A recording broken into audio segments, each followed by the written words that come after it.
Iniciando então nossa gravação, nosso estudo da Gênese, nós estamos no capítulo 10, no item 26, homem corpóreo. Nós vamos iniciar a leitura e aí a gente vai fazendo os comentários.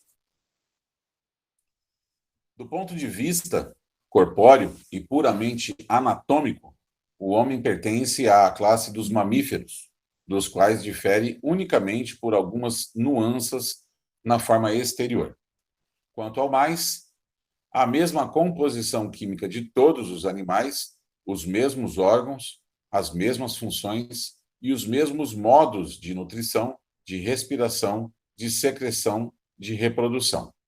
Ele nasce, vive, morre nas mesmas condições. E quando morre, seu corpo se decompõe como tudo o que vive. Não há em seu sangue, na sua carne, em seus ossos, um átomo diferente dos que encontram no corpo dos animais. Como estes, ao morrer, restitui à terra o oxigênio, o hidrogênio, o azoto e o carbono, que se haviam combinado para formá-lo, de modo que esses elementos, por meio de novas combinações, vão formar outros corpos minerais, vegetais e animais. A analogia é tão grande que se estudam as suas funções orgânicas em certos animais, quando as espécies não podem ser feitas, as experiências não podem ser feitas no próprio homem.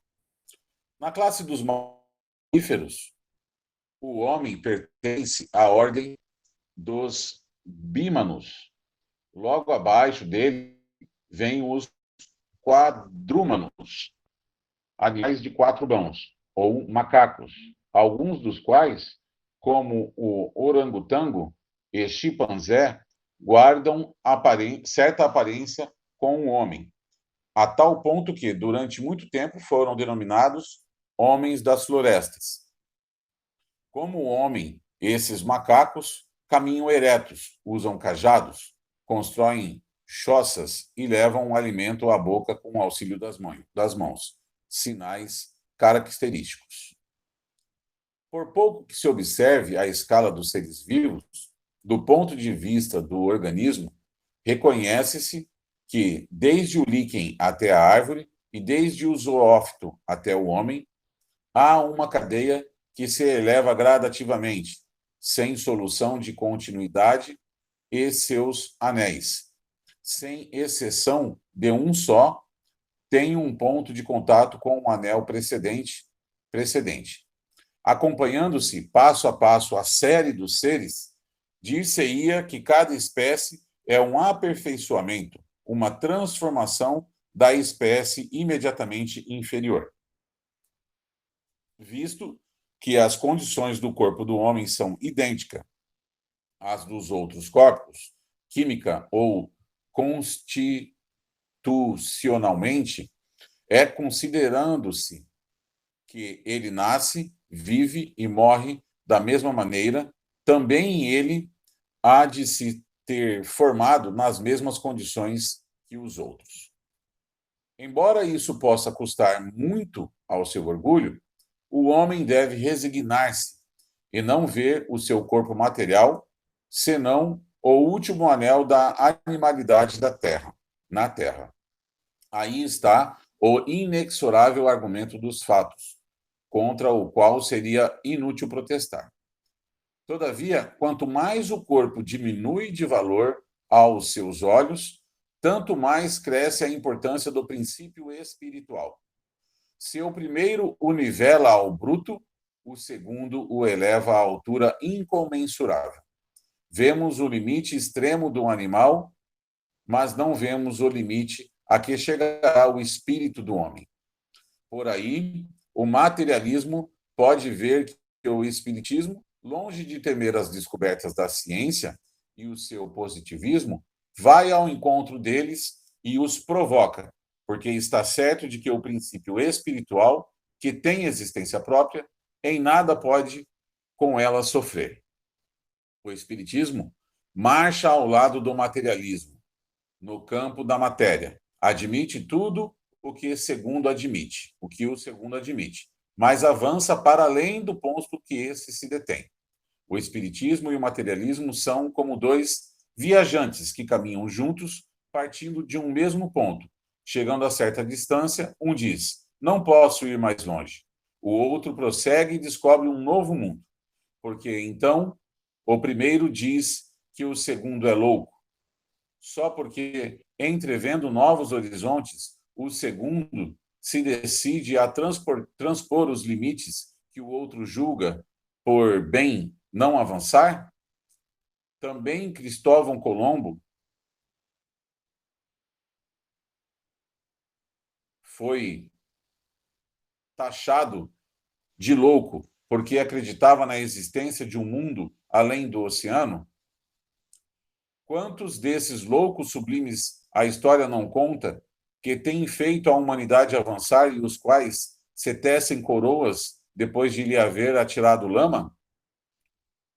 Pois bem, o Espiritismo, esta loucura do século XIX, segundo os que se obstinam em permanecer ligados à Terra, nos torna evidente todo um mundo bem mais importante para o homem do que a América, visto que nem todos os homens vão à América, ao passo que todos, sem exceção de um só, vão ao mundo dos espíritos, fazendo incessantes travessias de um para o outro.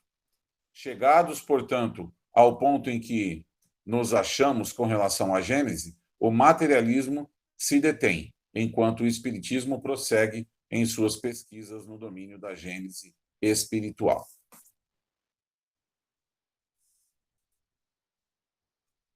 Fantástico, né? Essa analogia que ele faz, né, do espiritismo e do materialismo. Olha, e mais ou menos dizendo o que vai acontecer daqui para frente no estudo, né? Até aqui nós falamos de matéria e nós estamos junto com a ciência, está tudo certo. O que a ciência comprova, o espiritismo assina embaixo e está tudo ok, né? Agora, a partir daqui, a ciência, por enquanto, não quis avançar ou não teve condições de avançar, não teve meios de avançar. Até aquele momento, né? Nós estamos falando de 1856, né? Então, até aquele momento, não tinha como avançar. E aí a ciência para e o espiritismo avança, né? Como uma ciência do espiritual. Hoje, até nesse seriado que eu passei para vocês, que eu falei que eu estou assistindo, né? Vida Após a Morte, da Netflix, ali mostra a ciência atual fazendo vários experiências, né?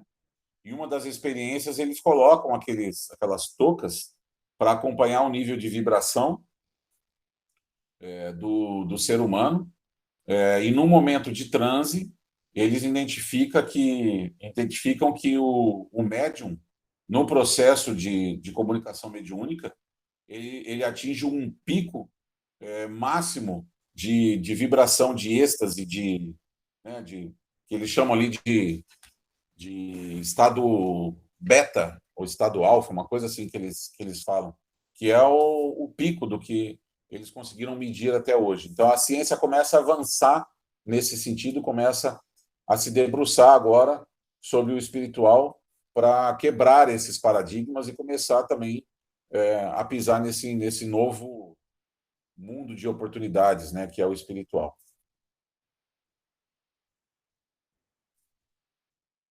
Algum comentário que vocês gostariam de fazer, Guilherme, Daniel, seu Celso? Só reler aqui um trechinho que eu achei muito, muito bacana. Por aí, o materialismo pode ver que o espiritismo, longe de temer as descobertas da ciência e o seu positivismo, vai ao encontro deles e os provoca, porque está certo de que o princípio espiritual, que tem existência própria, em nada pode com ela sofrer. Muito legal. Sim.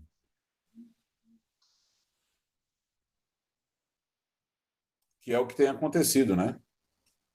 E quantas coisas que estão na nossa doutrina que já estavam e que, com o passar do tempo, vêm sendo comprovadas, né? Que vêm sendo reforçadas e vêm sendo confirmadas, né? Depois, através da nossa vivência do tempo, né? É isso aí. Vamos para o nosso capítulo 11, Gênese espiritual. Vamos falar do princípio espiritual. A existência do princípio espiritual é um fato que, a bem dizer, não precisa de demonstração, do mesmo modo que o da existência do princípio material.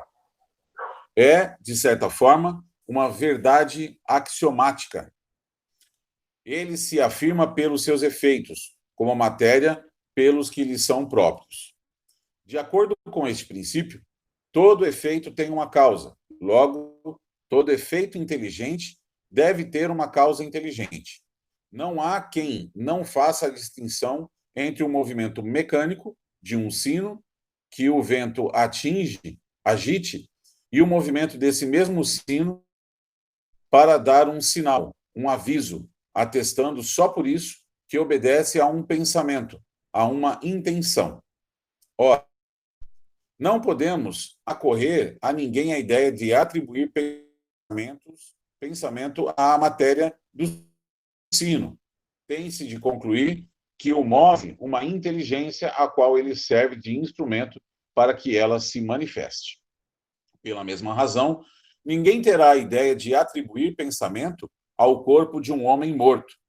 Se quando vivo o homem pensa, é que há nele alguma coisa que não existe quando está morto. A diferença que há entre ele e o sino é que a inteligência que faz com que este se mova está fora dele, ao passo que está no homem a que faz atuar. O princípio espiritual é o corolário da existência de Deus. Sem esse princípio, Deus não teria razão de ser, visto que não se poderia conceber a soberana inteligência a reinar durante toda a eternidade unicamente sobre a matéria bruta, como se não poderia conceber que um monarca terrestre, durante toda a sua vida, renasce exclusivamente sobre pedras. Como não se pode admitir Deus sem os atributos essenciais da divindade, a justiça e a bondade, seriam inúteis essas qualidades se ele só as devesse exercitar sobre a matéria.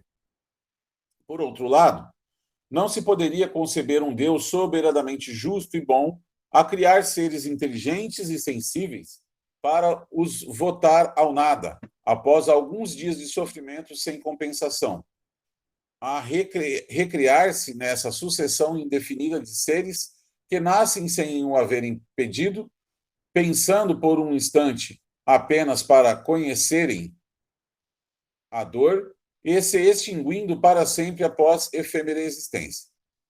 Sem a sobrevivência do ser pensante, os sofrimentos da vida seriam, da parte de Deus, uma crueldade sem objetivo. Eis porque o materialismo e o ateísmo são corolários de um do outro. Negando a causa, não podem admitir o efeito. Negando o efeito, não podem admitir a causa.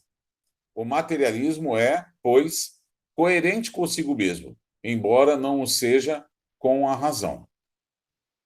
A ideia de perpetuidade do ser espiritual é inata no homem, achando-se nele em estado de intuição e de aspiração.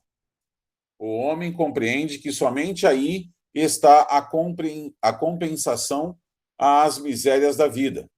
Essa é a razão porque sempre houve e haverá cada vez mais espiritualistas do que materialistas, e mais deístas do que ateus. A ideia intuitiva é a força do raciocínio. O espiritismo vem juntar a sanção dos fatos, a prova material da experiência do ser espiritual, da sua sobrevivência, da sua imortalidade, e da sua individualidade. Torna precisa e define o que aquela ideia tinha de vago e de abstrato.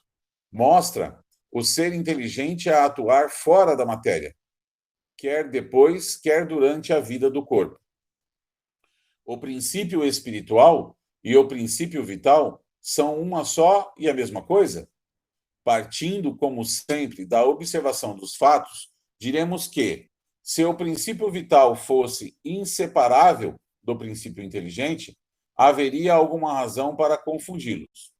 Desde, porém, que se vêem seres que vivem e não pensam, como as plantas, corpos humanos que ainda se revelam animados de vida orgânica quando já não existe qualquer manifestação do pensamento, uma vez que no ser vivo se produzem movimentos vitais independentes de qualquer intervenção da vontade, que durante o sono da vida orgânica se conserva em plena atividade, enquanto a vida intelectual não se manifesta por nenhum sinal exterior, tem cabimento admitir-se que a vida orgânica reside num princípio inerente à matéria, independente da vida espiritual, que é inerente ao espírito.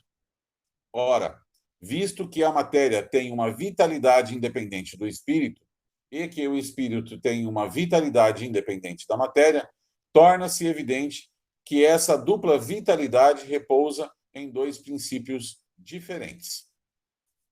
Terá o princípio espiritual sua fonte de origem no elemento cósmico universal? Será apenas uma transformação, um modo de existência desse elemento, como a luz, a eletricidade, o calor e etc.? Se fosse assim, o princípio espiritual sofreria as vicissitudes da matéria, extinguir-se-ia pela desagregação, como o princípio vital. O ser inteligente não teria mais do que uma existência momentânea, como a do corpo, volvendo ao nada ao morrer, ou o que daria na mesma, ao todo universal. Seria, numa palavra, a sanção das doutrinas materialistas. As propriedades sui generis que se reconhecem ao princípio espiritual provam que ele tem existência própria, independente, pois que sua origem estivesse na matéria, aquelas propriedades lhe faltariam. Desde que a inteligência e o pensamento não podem ser atributos da matéria, chega-se, remontando dos efeitos à causa, à conclusão de que os elemento material e o elemento espiritual são os dois princípios constitutivos do universo. O elemento espiritual individualizado constitui os seres chamados espíritos, como o elemento material individualizado constitui os diferentes corpos da natureza, orgânicos e inorgânicos. Admitido o ser espiritual, e não podendo ele proceder da matéria, qual a sua origem, seu ponto de partida? Não dispomos aqui absolutamente de meios de investigação, como para tudo o que diz respeito ao princípio das coisas. O homem só pode comprovar o que existe, cabendo-lhe acerca de tudo, ou mais, apenas formular hipóteses. Ou porque esse conhecimento seja fora do seu alcance, da sua inteligência atual, ou porque lhe possa ser inútil ou prejudicial. Deus não lhe o concede, nem mesmo pela revelação. O que Deus permite que seus mensageiros lhe digam, e o que, aliás, o próprio homem pode deduzir por si mesmo do princípio da soberana justiça, atributo essencial da divindade, é que todos procedem do mesmo ponto de partida, que todos são criados simples e ignorantes, com igual aptidão para progredir pelas suas atividades individuais, que todos atingirão o grau de perfeição compatível com os esforços pessoais das criaturas, que todos, sendo os filhos do mesmo Pai, são objeto de igual solicitude, que não há nenhum mais favorecido ou melhor dotado do que outros, nem dispensado do trabalho imposto aos demais para atingirem a meta. Ao mesmo tempo que criou, desde todo o sempre, mundos materiais, Deus igualmente tem criado seres espirituais desde toda a eternidade. Se não fosse assim, os mundos materiais não teriam nenhum objetivo. Seria muito mais fácil se conceberem os seres espirituais sem os mundos materiais, do que estes últimos sem aqueles. Os mundos materiais é que teriam de fornecer os seres espirituais elementos aos seres espirituais, elementos de atividade para o desenvolvimento de suas inteligências. O progresso é a condição moral dos seres espirituais e a perfeição relativa à meta a que devem atingir. Ora, havendo Deus criado desde toda a eternidade e criando incessantemente também desde toda a eternidade, tem havido seres que já atingiram o ponto culminante da escala, antes que a Terra existisse. Mundos incontestáveis haviam sucedido a mundos. E, quando a Terra saiu do caos dos elementos, o espaço já estava povoado de seres espirituais em todos os graus de adiantamento, desde os que surgiram para a vida até os que, desde toda a eternidade, haviam tomado lugar entre os espíritos puros, vulgarmente chamados anjos.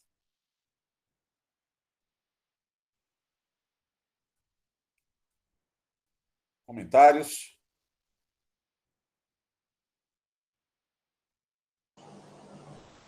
Texto aí, essa parte aí, ela aliás, o livro é bom, né? Mas assim, essa parte ficou extremamente didática, né? Sobre a questão do princípio espiritual, né? E coloca até por uma questão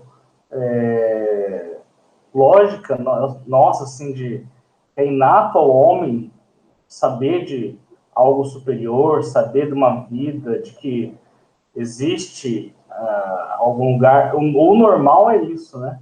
Algum lugar para ir depois, alguma coisa assim, né? E ele coloca dentro de uma lógica assim, tipo, olha, para que a gente ia saber tudo isso? Para que Deus ia existir se tudo fosse matéria, né? Porque o princípio espiritual que coloca sentido na vida material, por mais curta que seja a vida material, né? Então ele traz uma parte já muito interessante, mostrando para você, ó, bem lá enraizado no seu coração, na sua mente, vem isso já. Tem alguma coisa do princípio espiritual dizendo que existe algo além da matéria, né? Em regra, os seres humanos são assim, né? E depois vem as distinções, assim, do espiritual com o espiritual, né? Que eu achei muito didático, né? No fim, ele coloca aquela questão do meu pai trabalhou e continua trabalhando até hoje, né? Então, tem seres muito antigos, a gente fala de Cristo, que ele é crístico há mais de bilhão, pelo menos a idade da Terra, né? Então, assim, ele já é crístico há tantos bilhões de anos, né? E tem seres que Deus está criando para transformar agora, fazendo tábua rasa, né? Para começar a evolução a partir deste momento, dando a mesma chance para todo mundo, né? Então, bem interessante a questão de colocar como o princípio espiritual é a parte mais relevante do que existe, né? Muito mais do que a matéria, né? Que é ela que dá o sentido à matéria. É isso daí, valeu. Eu quero aproveitar essa leitura e quero polemizar um pouquinho e quero ouvir vocês, tá? Aproveitar que hoje é sexta-feira, quero causar um pouquinho aqui de tumulto, né? Olha só, ele faz uma separação. É muito comum, antes de eu fazer o meu questionamento, é muito comum dentro de casas espíritas ou alguns palestrantes espíritas, algumas pessoas, né, alegarem o seguinte, que durante a vida, que quando, por algum motivo, né, a pessoa, ela encurta a sua vida, ela, através do suicídio, ou enfim, por excessos, ou por coisas que aconteçam, que a gente supostamente viria para essa vida com uma carga de princípio vital, né? De fluido vital. E que, quando esse princípio vital, quando a nossa vida é encurtada, a gente teria que acompanhar, né? A gente teria que passar por esse processo enquanto durar a energia que está no princípio vital. Então, a gente teria esse tempo, né? Teria que ficar acompanhando, enfim. Vocês sabem do que eu estou falando, e quem estiver assistindo também, que está ligado à doutrina, sabe do que eu estou falando. Eu não quero ficar usando os termos, eu não quero, enfim, trazer mais componentes, tá? Mas só para dizer para vocês assim, existe algumas pessoas passam essa orientação. E lendo o texto agora, ele faz uma divisão muito clara, né? Porque a partir do momento que se encerrou a vida, o espírito não está mais ligado ao corpo, né? E necessariamente, se o princípio vital não está mais no espírito, não faz parte do espírito, não está conectado ao espírito, seria correto a gente afirmar que ele tenha que ali permanecer enquanto existir esse fluido vital, até que se extingua esse fluido vital? Mais do que isso, seria inteligente por parte de Deus fazer uma carga da pilha energética que vai fazer o Ricardo viver 80 e 90 e 100 anos, e se por algum motivo fora do planejamento existencial, né, aconteceu algo que o Ricardo, por um suicídio inconsciente, por abusos, ou por um suicídio consciente, por algum motivo, ele resolve encurtar a sua vida, faria sentido a gente manter essa energia sendo desprezada e sendo perdida a troco de nada? Né? Não seria mais inteligente esse fluido vital ser algo que vai se recompondo, como a gente leu no texto anterior, do estudo anterior, que através do movimento das células vai se criando essa energia que vai transmutando o fluido cósmico universal em energia vital, e esse é um processo que acontece durante a própria vida, que a gente não receberia uma pilhazinha, que essa pilhazinha vai durar até o tempo que é pouco inteligente, né?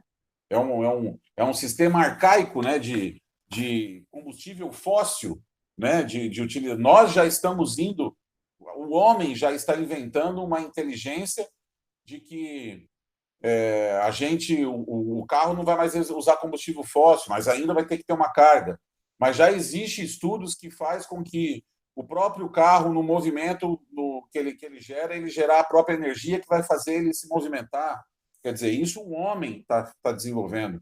Será possível que Deus, né, aproveitando aqui essa questão da distinção que ele faz entre princípio espiritual e princípio vital, né? Ele separa essas duas coisas e chancela isso dizendo o seguinte, olha, não pode ser a mesma coisa, porque senão a planta teria espírito, senão, enfim, todo tipo de vida teria espírito, e não é esse o caso, né? Como ele chancela aqui. Então, eu queria ouvir vocês sobre isso, não sei se cabe, se for preciso, depois a gente, enfim. Eu gostaria de falar um pouco. Eu não sei se vai contrariar esse pensamento, mas devido a muitos anos de experiência, e observando também pelos livros de André Luiz, Manuel Filomeno de Miranda, eu acho que tudo depende da mente. É a mente que liga a determinada situação. Então, por exemplo, alguém que se mata, Se ele está muito ligado à matéria, não tem visão nenhuma do plano espiritual e tem algumas dificuldades, como todos nós, né? Mas algumas dificuldades que vão prender ele ao corpo. Eu me lembro das experiências, muitas, não dá nem para citar o número, de espíritos que chegam no trabalho mediúnico sentindo a decomposição do corpo e os vermes comendo o corpo dele, e ele sentindo tudo. É a mente dele que está presa àquela situação. Então, não é uma questão de princípio vital, mas sim do apego nosso, né? Da mesma forma, alguém que morreu afogado, que de alguma forma também ficou presa àquela situação. Então, não é no sentido do princípio vital, mas sim a vibração que aquele espírito se prendeu, né? Quantos e quantos, eu vou passar para vocês uma experiência que eu tive. O nosso grupo muito, muito antigo, com pessoas com muita experiência, nós atendemos uma grande parte daquelas almas que foram queimadas lá naquela Boate Kiss, no Rio Grande do Sul, né? E eles chegavam gritando e estando a mente deles presa no momento do incêndio da boate, né? Então, é uma coisa que eu acho que sim, é a nossa vibração que vai nos prender. Por exemplo, alguém ligado ao vício da droga, ele morre, mas ele continua ligado à droga. Ele vai no grupo mediúnico pedir cocaína, ele vai pedir álcool, né? Então, não sei se eu entendi a pergunta ou a questão, É isso mas mesmo, eu ponho isso aqui para a gente conversar, né? é isso mesmo, porque assim, ó, o que eu quis trazer é justamente isso, porque o que existe, e eu já presenciei isso em casas diferentes, tá? Que, lógico, depende muito do palestrante e depende da informação que ele tem, aonde ele buscou essa informação. Mas eu já ouvi em vários lugares diferentes que eu estou levando a minha vida, eu deveria viver 90 anos. E por algum motivo eu me suicido com 40. Eu necessariamente ficarei preso esses 50 anos que faltam, porque eu tenho fluido vital ali naquele espírito que tem que durar mais 50 anos. E daí, essa é a condição assim. Não é o fluido vital que vai prender ele a essa condição. É isso que eu quis trazer mesmo, né? Até porque esse fluido vital, ele não vai ser jogado fora. Esse fluido vital ele vai ser reaproveitado, né? Sobrou uma energia aqui. Tá sobrando energia, né? Deus provê, vamos esbanjar, né? Joga essa energia fora, deixa o espírito ficar ligado lá ao corpo em putrefação e tudo mais, enquanto durar os 50 anos, enquanto durar a energia, até acabar a bateria. Não, isso é pouco inteligente, né? E isso tira a condição do livre-arbítrio, porque passa a ser uma condição estabelecida como punição. E qualquer um que falhe, que erre, né, que cometa o erro, tem que ter a possibilidade de, em algum momento, reconhecer o seu erro, elevar o seu pensamento e ser socorrido. E aí, se com 10 anos, se com 1 ano, se com meia hora, ou se com 50 anos, vai depender do quê? Da condição da consciência, do espírito. E nunca do fluido vital. Então, o fluido vital não pode ser condicionante, né? É isso que eu quis trazer. E por isso por isso que eu quis trazer esse tema, porque ele traz a separação. O que é princípio espiritual não tem nada a ver com princípio vital. O princípio vital anima a matéria enquanto houver vida. Não existe mais vida. Recolhe-se o que sobrou, que na verdade nem sobra, porque no meu entendimento, pela explicação da aula anterior, nós vamos gerando e vamos processando esse fluido cósmico universal à medida que nós vamos vivendo, né? E vamos gerando essa matéria vital dentro da gente. Quando ela cessa, ela cessa. Não tem sobra de gasolina que tem que ser colocada uma mangueirinha lá para puxar a gasolina, para arrancar o que sobrou do tanque. Não existe isso. O processo é inteligente, né? E aí, sim, vou permanecer ou não ligado ao corpo por um estado de consciência. Isso, bem isso, eu ia falar, mas você acabou falando, completando aí, falando tudo, que são coisas diferentes, né? O princípio vital, ele é uma coisa, ele anima a matéria, o princípio espiritual é outra coisa totalmente diferente. Tem um livro bem antigo, que eu digo porque foi um dos primeiros livros que eu li, que é aquela coleção da Patrícia lá, que a Vera Lúcia Marinzec escreveu, que é Violetas na Janela, O Voo da Gaivota, e tem mais um, se não me engano. No Voo da Gaivota, ela presencia um assassinato de 3 jovens, assim, na rua. E aí, quando os 3 corpos caem, eles são 2 que eram ligados ao crime, né? Eram 2 criminosos, e um que estava ali, que morreu porque estava junto com todo mundo. E os atendimentos são diferentes, e ali eles têm a explicação do porquê de desligar o espírito ali, o questionamento sobre o porquê que a gente tem que cuidar dos corpos, por que os seus espíritos ficam cuidando dos corpos, não o espírito que desencarnou, mas por que esses guardiões espirituais ficam em volta dos corpos desencarnados.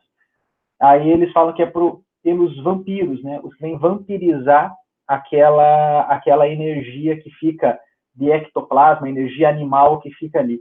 E ali vem uma explicação que eu acho bacana, que é o que o seu Celso falou do pessoal ligado a vícios, né? Aí eles explicam o pessoal que sei lá, alcoólico, né? Eles vão nos bares, ou o pessoal que usa droga, quando desencarna, eles perdem aquele duplo etérico, que é o nosso filtro, né? Das necessidades, das vontades, e eles ficam ligados à sensação, porque materialmente eles não podem consumir nada, mas eles vampirizam a sensação. Então, esses espíritos são cuidados ali para que esse princípio vital seja devolvido ao seu lugar de origem, e essas são as palavras, né?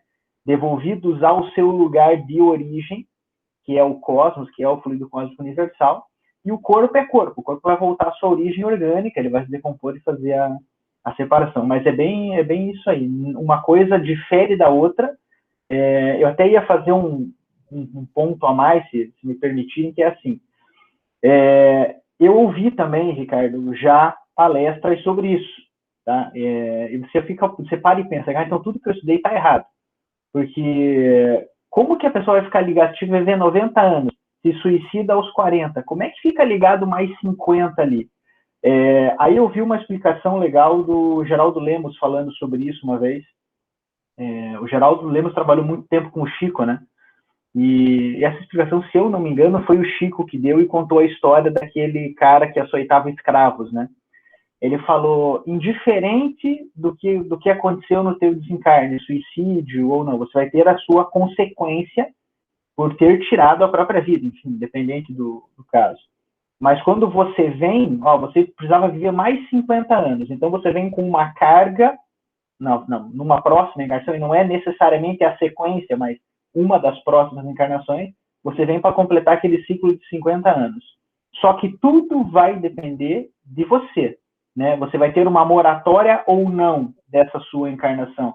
Você está indo caminhando ao bem, dá uma moratória de mais uns 40 anos para ele ver os 90, porque o trabalho que ele está fazendo junto aos demais está atingindo espiritualmente queimando várias cargas kármicas contraídas, né?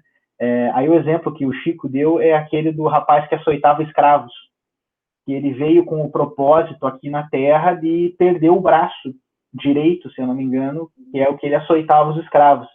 E, na realidade, quando chegou naquele período, foi dado uma moratória, tipo assim, aquele braço ele mexe o sopão que ele distribui ali para quem não tem comida. Então, vamos dar uma leve tendinite nele só para que ele consiga mexer com o outro braço, mas não precisa necessariamente perder o braço. Então, essas moratórias vão de acordo com a nossa consciência e o nosso trabalho mesmo. É nesse sentido, né? Então, são coisas separadas aí. A gente estava bem alinhado aí com os pensamentos. Também já vi palestras dos dois lados falando que você, mais para frente você pode vir só com esse tempo aí, né? Outras vêm já, assim, centros que eu frequentei. Você fala, não, só vai ficar grudado ali do lado do corpo, né? E, assim, nunca me convenceu muito essa parte, porque justamente a gente está falando que o princípio vital se constitui pela eletricidade, o movimento das células, né? E na natureza não existe desperdício de energia. Não existe isso daí, né? Então, tudo está sempre sendo reutilizado, renovado, né? E, então, não teria porquê. Senão, a gente até poderia pensar assim, peraí, então o corpo não vai definhar, vai ser... Se abrir lá um cara que deve viver 50 anos, fazer exumação, vai estar pronto o corpo ali. Não, não é isso. O corpo, a matéria, vai mesmo embora, acabou. Né? A energia vai. Só que o tempo que ele quer ficar preso espiritualmente, mentalmente, o estado psicológico dele, naquela situação, é que determina se ele vai ficar se vendo, como sentindo o que, vendo o que, né? E eu achei muito interessante o que o Ricardo colocou a questão do livre-arbítrio, eu não tinha pensado nessa parte, mas então você extrair o livre-arbítrio, e qualquer um pode chegar lá, cometer um erro e se arrepender, né? Nem, depois, então, se porque fez isso, você não pode se arrepender? Não, você pode sim se arrepender, se for certo, se for de coração, né? Então, acho que a gente estava bem alinhado aí nos pensamentos de que não vai ficar princípio material ali a gente grudado com ele, né? Mas que ele vai ser utilizado, vai ter uma boa finalidade, porque ele só foi emprestado para você. Você não é o dono dele, não. E daí, se sua mente continuar presa, aí você que está visualizando, montando o seu próprio, digamos, alguns falam inferno, né? Montando a sua própria pena, colocando seus próprios castigos, sentindo ou vendo alguma coisa, né? Acho que é isso daí. Por isso tem essa distinção e princípio material, acabou a vida, material, acabou. Valeu. Me permitam fazer uma parte rapidinha, que eu já presenciei isso num trabalho mediúnico, de trabalhadores espíritas que desencarnam e ficam presos ao corpo, né? Ficam vendo o corpo se deteriorar porque estão presos ali àquela a sensação, àquela situação, mesmo sendo trabalhadores de uma casa espírita. Até a nossa dirigente aqui, a Marina, o Ricardo conhece, sabe bem quem é, falou que já presenciou caso de dirigente de casa espírita ficar preso nesse looping de ver o corpo se deteriorar, porque não aceitava, ou seja, é um espírita, mas ele é muito materialista, né? Então, a partir do momento que você não consegue ter essa distinção que a gente está tendo através desse estudo da Gênese aqui, a gente vai acabar ficando preso mesmo ao que fica ali, ainda mais se você tem uma cultura materialista muito forte, você acaba ficando enlaçado às coisas daqui da Terra, né? Era isso.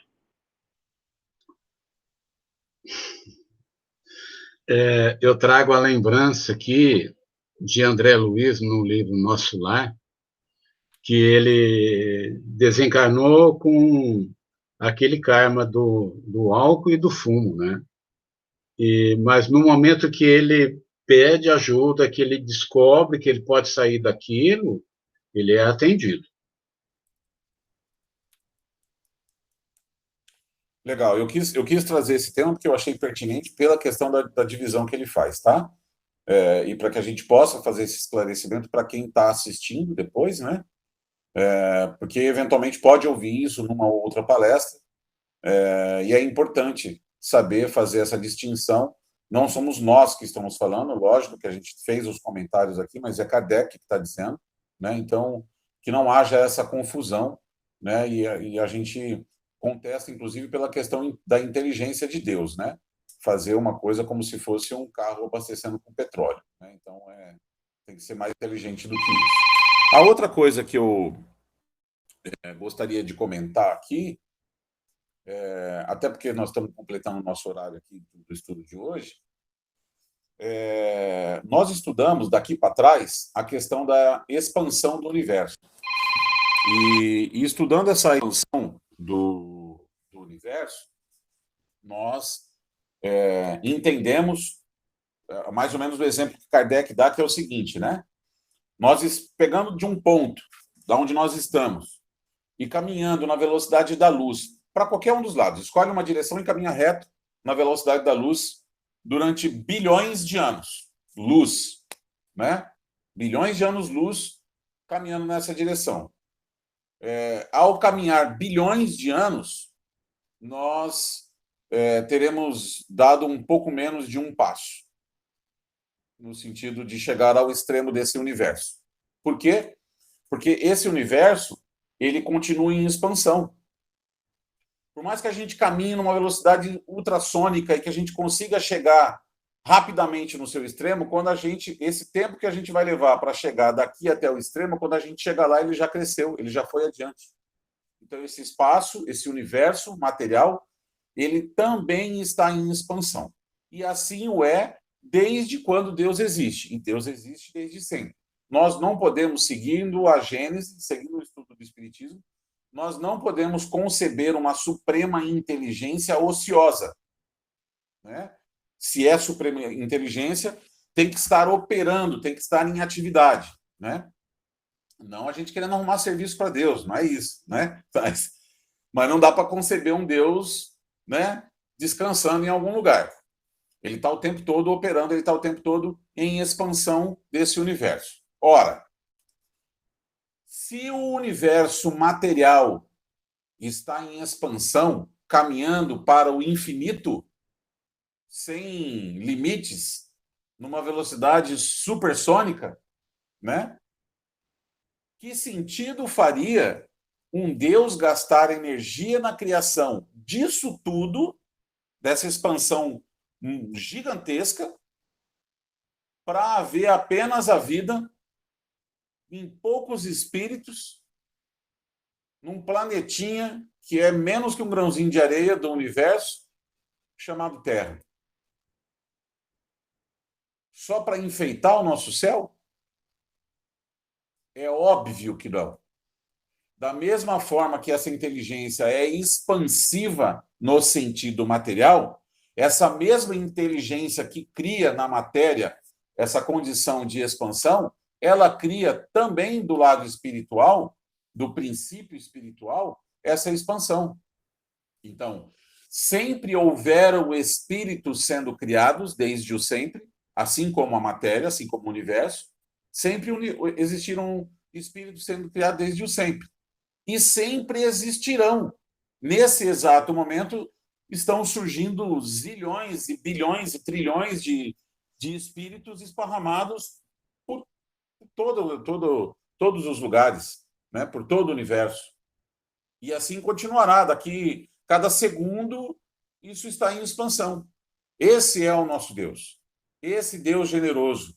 Esse Deus que tem a possibilidade da vida. E trazendo o comentário do Daniel para esse comentário agora, ele cita que quando surgiu a Terra, meu Deus, já existia um universo gigantesco. Já existia vida em vários lugares. O nosso Cristo, que é o arquiteto... Então, assim, para você ser arquiteto de alguma coisa, você tem que saber fazer conta, né? Você já tem que ter uma experiência, tem que ter uma formação, você tem que ter, né?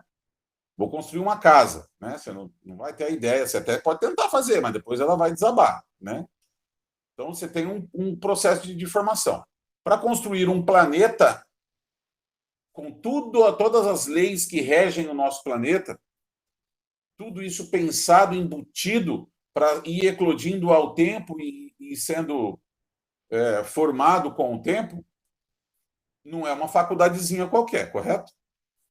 Então, Cristo participou dessa formação que leva 4,5 bilhões de anos, né?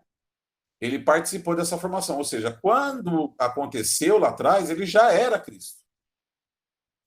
E ele não é o filho único, de um Deus, porque, como nós dissemos, desde muito antes da criação do Cristo, talvez Cristo tenha existido como um espírito, assim como nós, em um planeta que foi elaborado e arquitetado por um outro Cristo, que antes dele aconteceu a mesma coisa, e que antes dele aconteceu a mesma coisa. E quando o nosso cérebro cansar de pensar assim, nós não andamos nem 1 centímetro do negócio. Esse é o nosso Deus, que dá dor de cabeça na gente de pensar nele. Esse é o tamanho do nosso Deus. Não é um deusinho que criou um tantinho de gente para viver numa terrinha acanhada e pintou o céu com estrelinha branca para enfeitar o nosso céu. Essa energia, esse cuidado, esse zelo, essa generosidade é o Deus que nós seguimos. Vocês viram que hoje eu vim para causar confusão. Com certeza, Jesus teve aqueles que ensinaram ele no caminho evolutivo. É uma coisa lógica, né?